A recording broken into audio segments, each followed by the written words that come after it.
Hello friends, welcome to my YouTube channel. आज की इस वीडियो में हम डिस्कस करेंगे most important MCQs on economic reforms in India. सारे क्वेश्चन बहुत ही ज़्यादा इंपॉर्टेंट है, इसलिए मैं आपको सजेस्ट करूंगा इस वीडियो को आप एंड तक ज़रूर देखिएगा।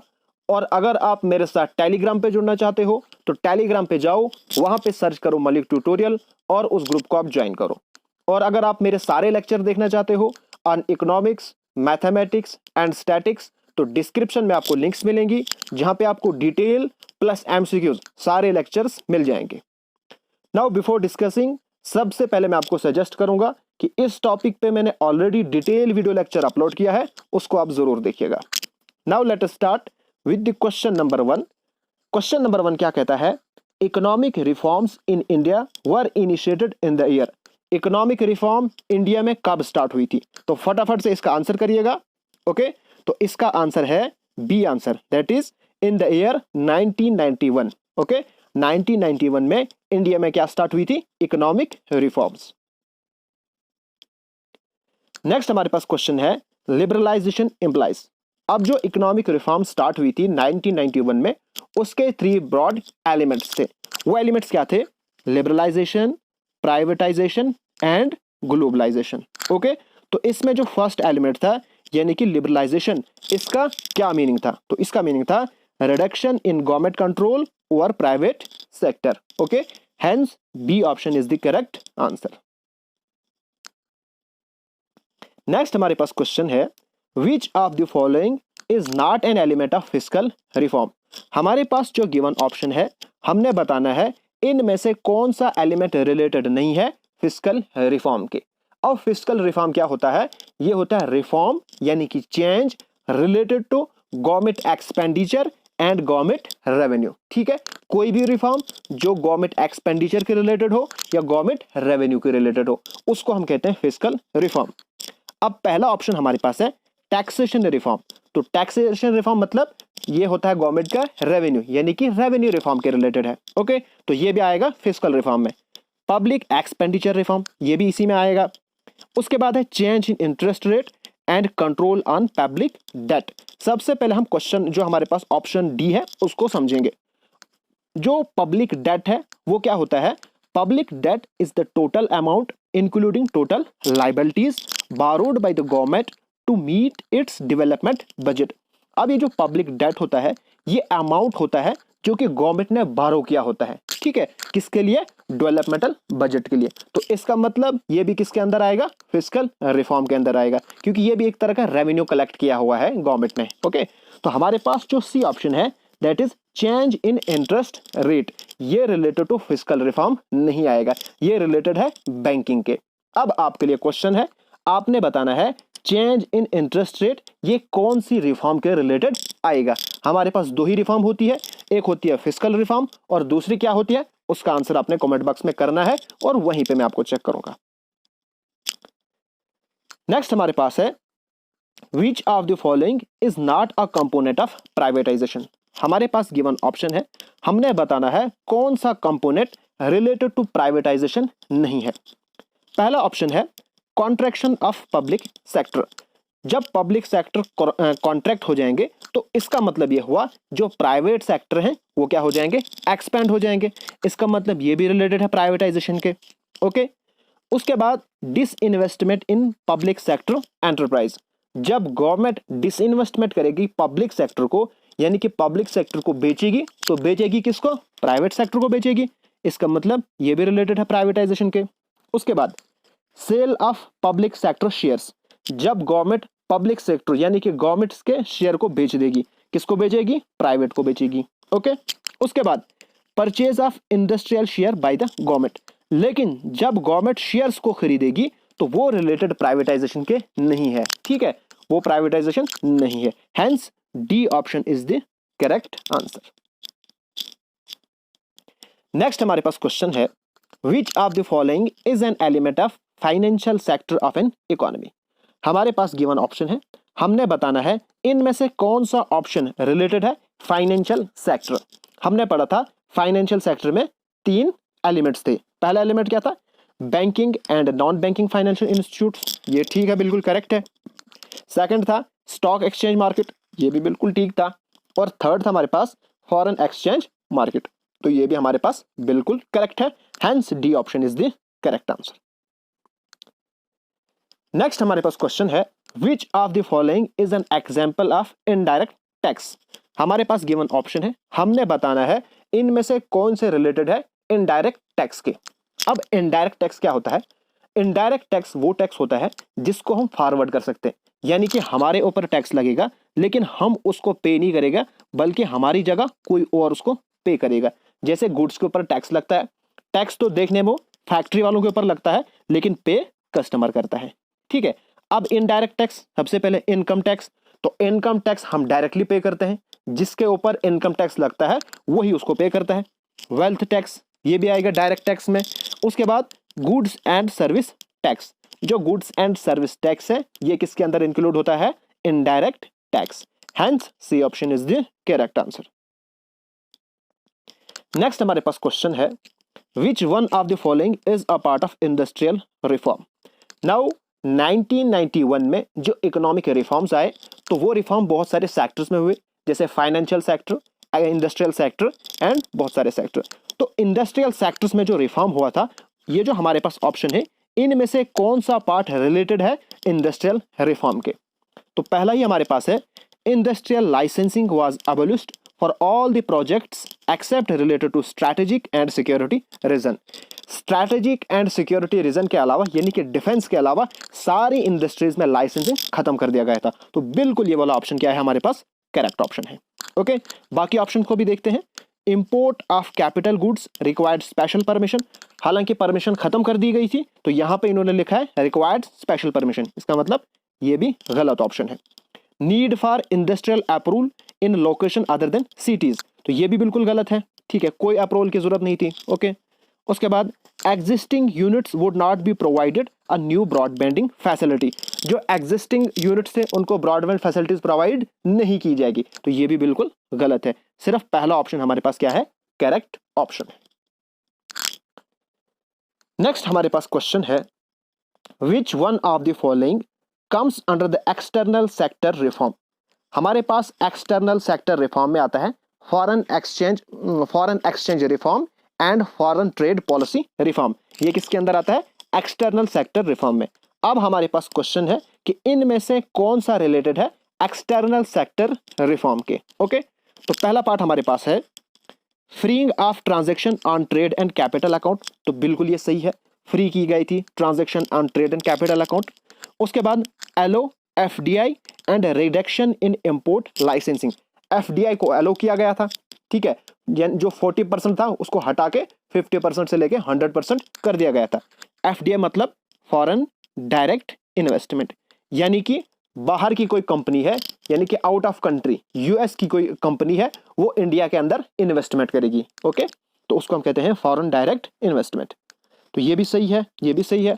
उसके बाद reduction quantitative restrictions on import tariff, बिल्कुल रिड्यूस किए गए थे इंपोर्ट टैरिफ, तो ये वाला भी सही है। ये तीनों किस में आते हैं?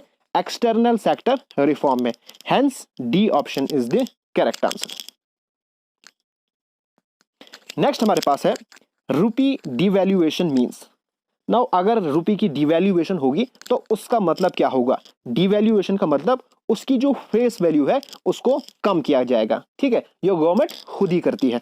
तो इसका मतलब है decrease the external value of currency, जो करेंसी की एक्सटर्नल वैल्यू है उसको क्या करना है? डिक्रीज करना। Hence B option is the correct answer. Next हमारे पास क्वेश्चन है द पर्पस ऑफ सेज। सबसे पहले हम समझेंगे कि सेज होता क्या है। सेज यानी कि special economic zone is an area in which business and trade laws are different from the rest of country. अब सेज क्या होता है?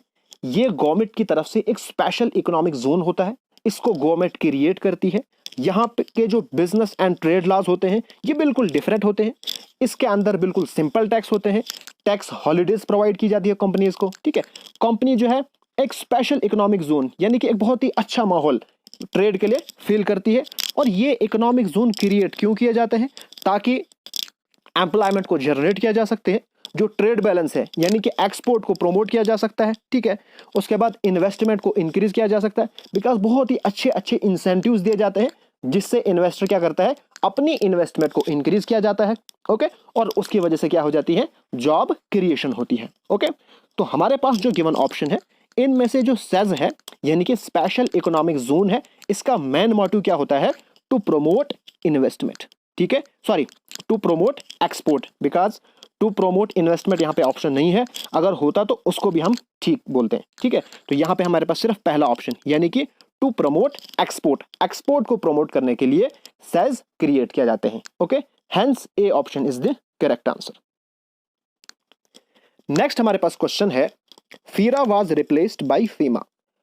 FERA यानी कि फॉरेन एक्सचेंज रेगुलेशन एक्ट क्यों रिप्लेस किया गया था FEMA और उसकी जगह पे फॉरेन एक्सचेंज मैनेजमेंट एक्ट क्यों लाया गया था, ठीक है। 1973 में फीरा यानी कि फॉरेन एक्सचेंज रेगुलेशन एक्ट इसको इंपोज किया गया था और अंडर द फीरा यानी कि foreign exchange regulation act strict regulation on certain kinds of payments होती थी, बहुत ही स्ट्रिक्ट रेगुलेशन थे। लेकिन जब 1999 में बहुत ज्यादा क्राइसिस आई, ठीक है, एक्सचेंज क्राइसिस आई, तो उसकी वजह से इसको हटाना पड़ा और इसकी जगह पे कौन सा एक्ट लाया गया, foreign exchange management act, okay. तो क्यों लाया गया था, because of shortage of foreign exchange currency, okay. Hence B option is the correct answer. Next हमारे पास क्वेश्चन है, द ऑब्जेक्टिव ऑफ विश्व कृषि उपज योजना, एक योजना लॉन्च की गई थी इन अप्रैल 2005।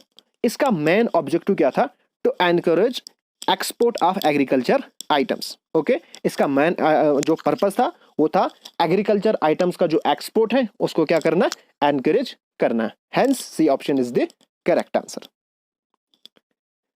नेक्स्ट हमारे पास क्वेश्चन है, the objective of tax reform is, जो टैक्सेस के अंदर रिफॉर्म किए गए थे उसका मेन ऑब्जेक्टिव क्या था, ओके। तो उसका जो मेन ऑब्जेक्टिव था वो था increase the efficiency of tax system. जो टैक्स सिस्टम के अंदर एफिशिएंसी थी, इनएफिशिएंसी थी, उसको इंप्रूव किया गया। जो कॉम्प्लेक्स टैक्स सिस्टम था उसको सिंपलर किया गया, ओके। तो ओवरऑल जो एफिशिएंसी ऑफ टैक्स सिस्टम थी उसको क्या किया गया, इंप्रूव कर दिया गया। Hence C option is the correct answer. Next हमारे पास क्वेश्चन है, identify the direct and indirect tax reform. हमने आइडेंटिफाई करना है, हमारे पास गिवन ऑप्शन है, हमने आइडेंटिफाई करना है टैक्स डायरेक्ट टैक्स रिफॉर्म कौन सा है और इनडायरेक्ट टैक्स रिफॉर्म कौन सा है।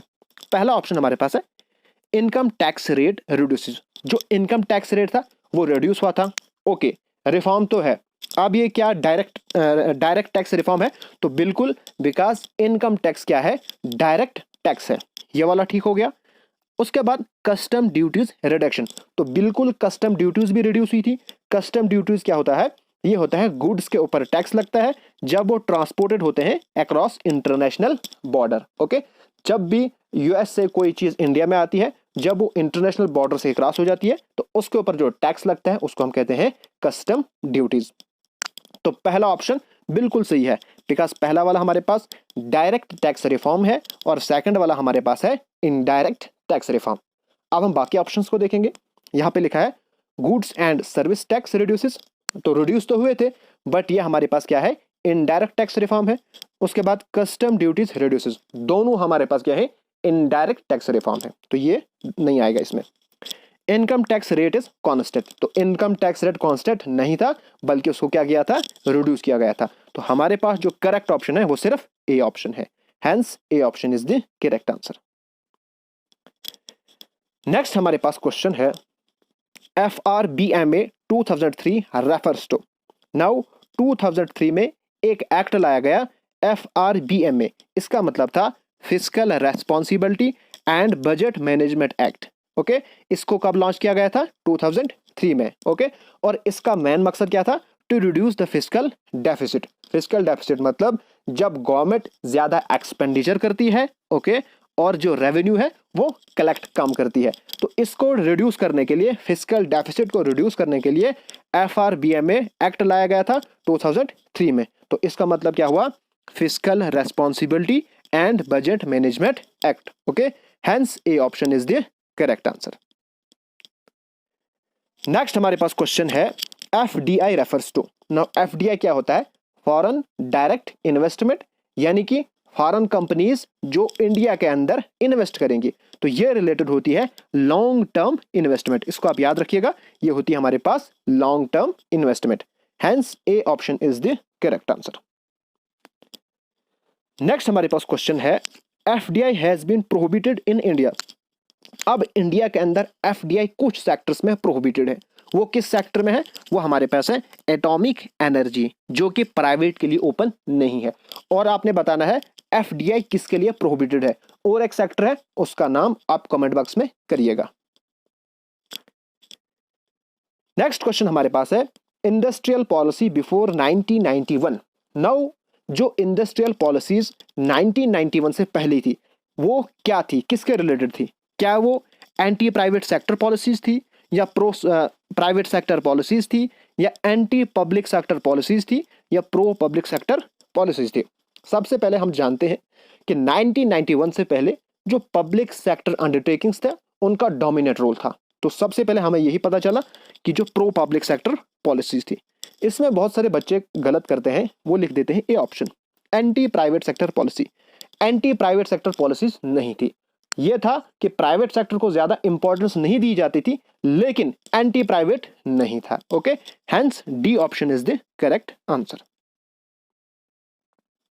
नेक्स्ट हमारे पास क्वेश्चन है, the most urgent problems with prompted the introduction of new economic policy in 1991।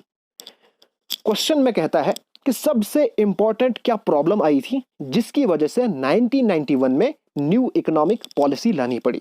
अब देखिए हमारे पास क्वेश्चन है, poor performance of public sector, high tax rate landing to tax evasion, foreign exchange crisis. Sorry, जब हम इस question को जल्दी जल्दी में देखेंगे तो हमें लगेगा तीनों ऑप्शन बिल्कुल करेक्ट हैं, बट तीनों ऑप्शन करेक्ट नहीं है। इसमें जो हमारे पास करेक्ट ऑप्शन है वो सिर्फ थर्ड ऑप्शन है, बिकॉज 1991 में जो पॉलिसी मेन जो अर्जेंट प्रॉब्लम थी वो थी फॉरेन एक्सचेंज क्राइसिस। अब ये फॉरेन एक्सचेंज क्राइसिस क्या होता है, इसको समझने के लिए हमें समझना पड़ेगा करेंसी क्राइसिस। अब करेंसी क्राइसिस क्या होता है?